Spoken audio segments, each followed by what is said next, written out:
Oi, pessoal, tudo bem? Eu sou o Rodrigo, sou pedagogo da Faculdade de Medicina da USP de Ribeirão Preto, atuo no CAEP, que é o Centro de Apoio Educacional e Psicológico da faculdade, e também no CDDE, que é o Centro de Desenvolvimento Docente para o Ensino.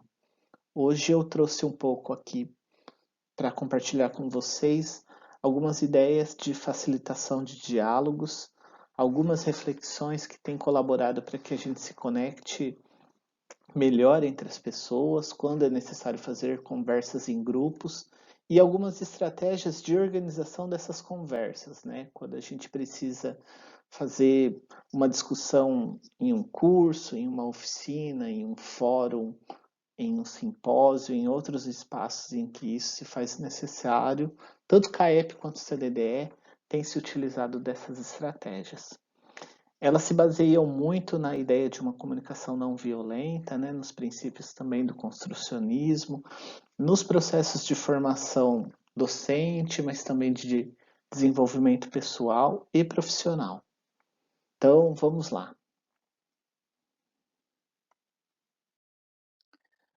Bem, o uso das estratégias de conversação, de facilitação de diálogo e da construção de contextos conversacionais, ele é fazer com que as pessoas elas atuem na lógica da busca de consensos, né? De consensos possíveis sobre aquilo que é trazido em pauta e que é preciso se encontrar uma solução.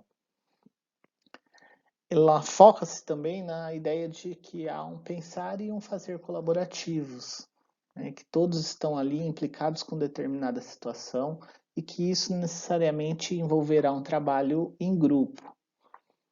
Ela busca também a compreensão das necessidades que são trazidas e que podem ou não ser resolvidas, mas que tendem a ter uma implicação maior do grupo para que elas sejam solucionadas. São espaços, acima de tudo, em que as falas elas são legítimas e que as escutas também são genuínas. Então, toda a ideia de se construir um ambiente, se construir um contexto para que a conversa flua melhor, ela precisa se pautar nesses princípios, além da ideia de corresponsabilização. Então, aquilo que eu falo, mas também aquilo que eu escuto, aquilo do qual eu participei, ela tem um significado importante para mim, porque eu preciso me tornar corresponsável sobre aquele processo e que está sendo construído coletivamente. A gente sabe que a comunicação é um processo humano complexo, não é mesmo? E que muitas das lombadas que são criadas ou dos nós que são criados nesses processos de conversa, principalmente em grupo, às vezes eles têm mais relação com a forma como as coisas são ditas do que necessariamente com o conteúdo. Por isso, a grande necessidade de se pensar, de se planejar e de se investir na construção desses espaços de conversação e nos combinados que a gente quer fazer para que a conversa flua bem, né? Então, o objetivo de organizar esses contextos de forma que pensamento e linguagem estejam mais conectados consigo mesmo, mas também com os outros, se tornam fundamentais. É uma ideia de fazer uma conversa um pouco mais compassiva entre os sujeitos que estão ali envolvidos.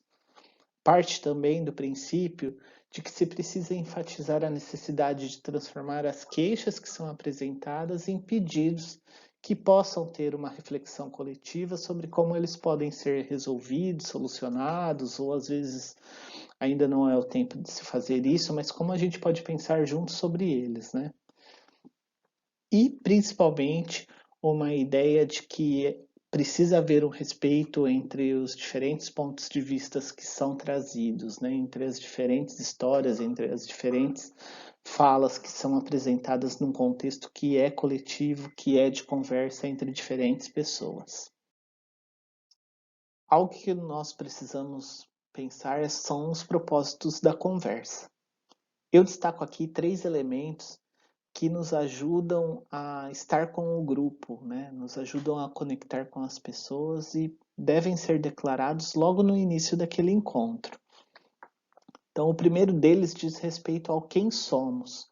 Para quem vai conduzir uma conversa, O essencial é que a pessoa fale quem ela é, de onde ela veio, o que ela está representando naquele contexto, que lugar ela ocupa naquela situação.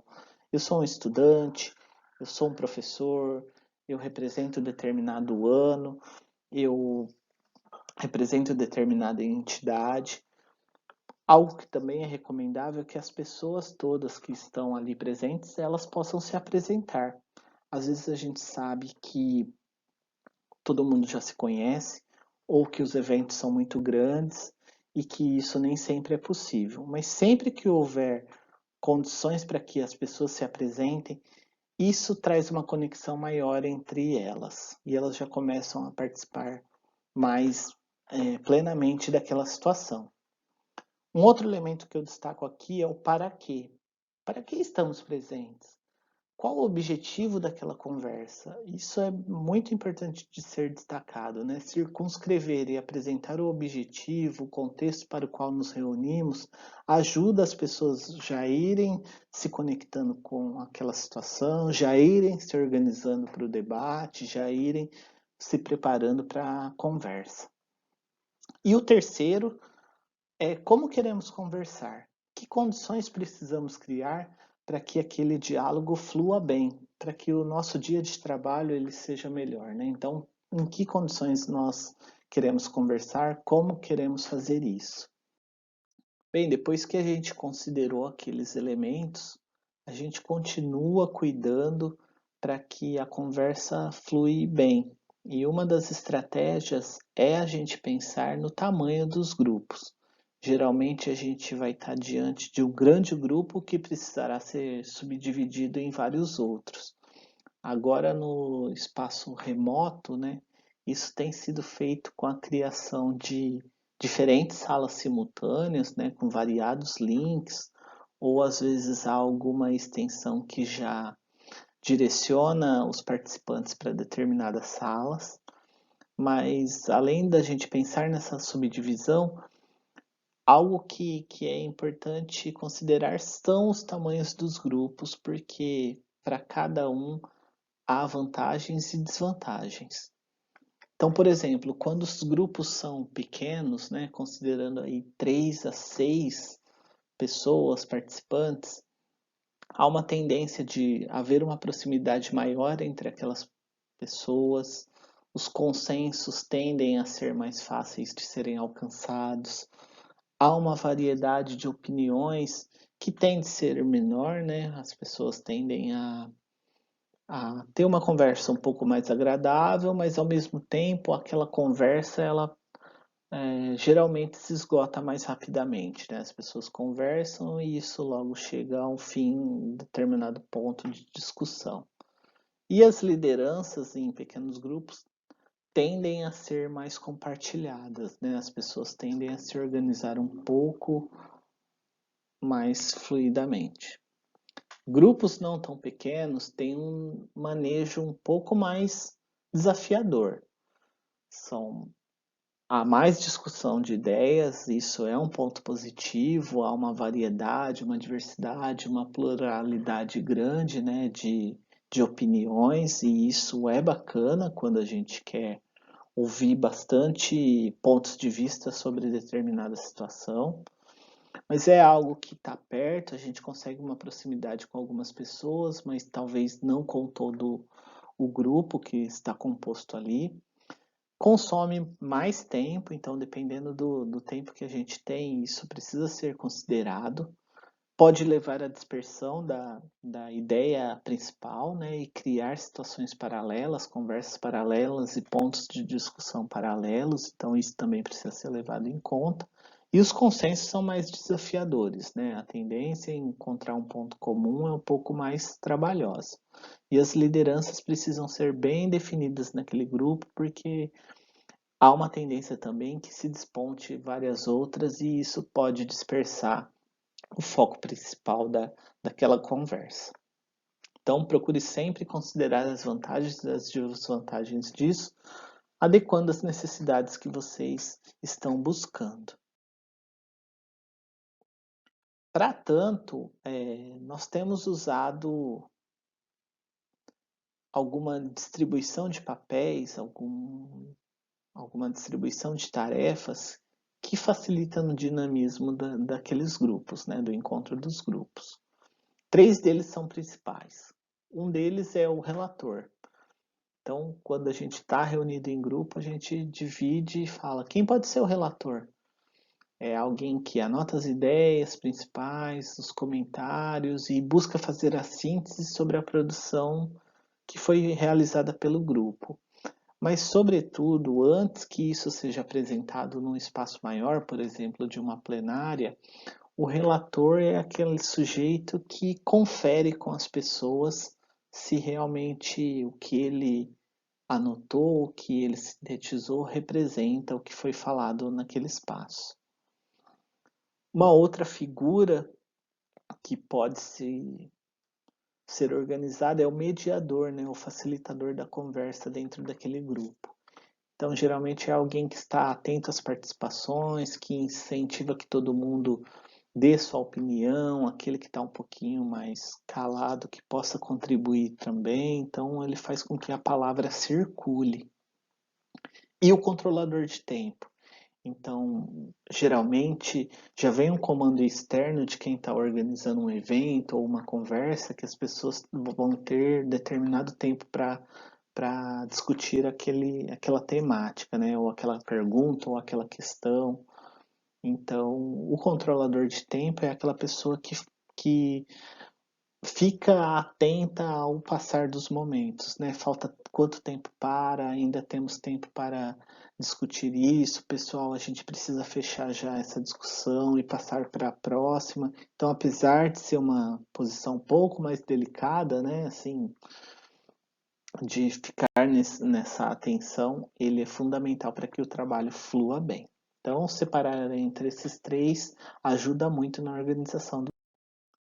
Então, os grupos foram divididos, os papéis foram distribuídos entre o mediador, entre o relator e o controlador do tempo. E agora, antes que as temáticas sejam iniciadas, antes que a gente se dedique na discussão delas, a gente pode fazer uma rodada prévia, levantando em cada grupo quais são os princípios que nortearão o nosso trabalho, né? Então, assim, quais são os princípios que precisam ser compreendidos para que nossas necessidades sejam atendidas naquele dia. Então, cada grupo pode elencar a sua lista e isso quando cada grupo já fez o levantamento dos pontos que vão lhe ajudar a trabalhar melhor naquele dia, essa lista de princípios ela pode ser compartilhada, né? Ela deve ser compartilhada entre todos. Então, o ideal é que se abra a roda, se abra a plenária e cada grupo, em ordem, vá dizendo um desses princípios que elencou, né? Geralmente as pessoas são vinculadas a elementos que são universais, né? Então, ela precisa de respeito para que ela fale com mais segurança, ela precisa de objetividade nas conversas, ela pede que seja um espaço de compromisso com aquele trabalho. E depois que todo mundo fez a sua própria lista, isso pode ser pedido que cada grupo escolha um e que então componha uma lista maior, uma lista única do grupo. O mais importante de tudo isso é que no decorrer do trabalho essa lista seja constantemente revisitada, né? Quando a gente está se perdendo um pouco do foco, quando a gente está indo por outro caminho, alguém do grupo pode dizer, pessoal, olha, a gente combinou de que seria um espaço de respeito, a gente combinou de que teria objetividade, então isso é validado por todos, a tendência quando a gente registra isso, a gente se implique mais com para que isso aconteça. Outras premissas que conectam mais as pessoas quando estamos numa discussão em grupo são essas que eu vou apresentar. Partindo dessa filosofia da comunicação não violenta ou dos espaços de construção de conversa, né? A primeira delas é fale em primeira pessoa. Falar primeira pessoa significa você falar de si e não do outro. Significa você compartilhar as suas próprias experiências que você tem sobre aquele assunto e aquilo que realmente você pode contribuir. Então, é um exercício da gente se colocar no nosso lugar mesmo e poder compartilhar a partir do nosso ponto de vista. Outra coisa é fale sem julgamentos. Apesar de difícil, é muito importante que você foque naquilo que foi observado, naquilo que foi vivido e não numa inferência ou algo que foi percebido por outro, né? Foque naquilo que realmente você conseguiu constatar. E também estabeleça uma escuta atenta, né? Uma escuta atenta e curiosa, interessando-se realmente por aquilo que a pessoa traz, né? Tente escutá-la até o fim, tente de fazer colocações. Esmiuçando um pouquinho mais, há alguns exemplos sobre como a gente pode se atentar melhor para a comunicação. Então, por exemplo, quando eu digo fale em primeira pessoa, veja se faz mais sentido quando você se coloca dessa maneira. Eu me organizo melhor quando eu tenho acesso aos vídeos daquela disciplina, né? Onde eu consigo me organizar melhor para eu estudar, ao invés de dizer, poxa, aquela disciplina não disponibiliza nada. Você está falando de si, né? Você está falando que implicação aquilo traz, sem julgamentos. Então, por exemplo, quando a gente diz assim, Zeca é feio, mas Zeca é feio para quem, né? Isso já é a partir de uma concepção que a gente tem sobre beleza, sobre estética, aquilo que foi construído para a gente, do que quando a gente fala a aparência de Zeca não me agrada. Então, não necessariamente você está falando dele, você está trazendo coisas que são para si. Exageros ou imprecisões na fala tendem a criar mais lombadas na comunicação. Então, por exemplo, quando você diz, você nunca faz o que eu te peço, esse nunca é onde a pessoa paralisa e é onde ela não escuta mais nada.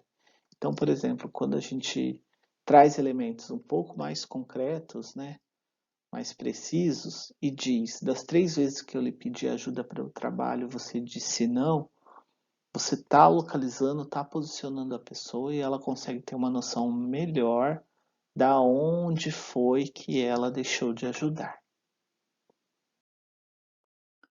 Uma coisa que mobiliza muito as pessoas é quando elas podem falar de si mesmas. Então, a gente também, antes das discussões principais ali das temáticas que vão serem discutidas, a gente procura deixar alguns minutos para que ela tenha um momento eu. O que vem a ser isso? É quando ela pode falar, ou então quando a gente pede para que ela escreva e não necessariamente precisa compartilhar, é algo que ela pode guardar para si, mas que ela coloca um pouco mais das intenções que a fazem estar naquele lugar e a fazem se implicar um pouco mais com aquela discussão. Então, por exemplo, são anotações e reflexões sobre qual o meu interesse nessa conversa, por que eu estou aqui, qual a minha expectativa nesse evento, nesse encontro, nessa discussão. Então, eu preciso refletir um pouquinho e me colocar ali para que eu possa perseguir isso ao longo do nosso encontro. O que eu ofereço para aquela situação? Bom, o que eu posso oferecer é a minha experiência com o ano que eu vivi remotamente. E o que eu peço naquela situação? Eu peço que todos me escutem atentamente, caso não entendam, que me perguntem de novo. Então, anotar isso, guardar para si, faz com que as pessoas se conectem também mais aquele encontro. E o porquê disso, pessoal? Porque as nossas certezas, elas ocupam posições opostas. Geralmente, o sim ou não de uma conversa eu já tenho sozinho. E o que eu preciso fazer é explorar as zonas cinzas dessa comunicação, né? Há vários espaços que ainda não foram preenchidos e eu preciso compreender melhor. E eu só vou iluminando essas áreas na conversa com o outro, né? Quando eu vou buscando entendimentos ou quando eu vou buscando pontos cegos ali daquela conversa que ainda não foram explorados. E também numa situação de conversa, numa situação de diálogo, nesse encontro com o outro, é onde a gente também pode fazer algumas expressões de entendimentos, de validação, né? Então, algumas delas são, por exemplo, eu posso dizer assim quando eu não entendi alguma coisa ou quando eu quero confirmar. Quando você diz que está querendo dizer que isso significa tal coisa, ou então, eu entendi que, e você complementa. Você falou que foi isso mesmo? Você poderia dar um exemplo? Você poderia explicar de outro jeito para que eu possa entender melhor? Então, são situações em que você vai conferindo e vai dando aquele status de uma escuta realmente atenta sobre o que a pessoa traz e buscando esses entendimentos. Todos esses são princípios que ajudam a gente a facilitar melhor o nosso diálogo, a construir esse cenário, esse contexto de conversação, mas que o universo remoto atual ele tem exigido outras habilidades nossas, né? Então a gente sabe que ele cansa um pouco mais, que ele é diferente do que a gente está presencialmente, da gente poder ir ao banheiro, da gente se encontrar num cafezinho e conversar, e esticar e trocar outras ideias. Por isso também é importante que a gente explore outras ferramentas que tragam mais engajamento e tragam uma relação maior ali entre as pessoas. Por exemplo, a divisão em salas virtuais, em salas simultâneas em que as pessoas possam conversar, conforme já foi dito, que depois elas retomam para uma sala principal maior para fechar os assuntos. O uso de murais colaborativos, né, em que as pessoas também podem sugerir ideias e compondo algo maior ali produzido coletivamente. Nuvens de palavras em que também a gente pode expressar as ideias iniciais que a gente tem sobre determinado assunto. Tudo isso facilita muito enquetes, quiz, tudo isso como ferramenta para que a gente também possa aproximar ainda mais as pessoas, podem ser levados em conta nesse contexto. Bom, pessoal, isso que eu tinha para apresentar por hoje, todas essas ideias elas estão alicerçadas nos princípios da comunicação não violenta, do construcionismo social. É lógico que esse é um tema fascinante que não se esgota aqui, é toda uma filosofia e uma série de princípios e ações que a gente precisa ainda dar continuidade, mas eu espero que isso tenha ajudado para que vocês se organizem nesses momentos que são tão ricos de encontro e desejo a todos e todas boas conversas. E precisando, vocês sabem aonde podem nos encontrar. Boa sorte a todos.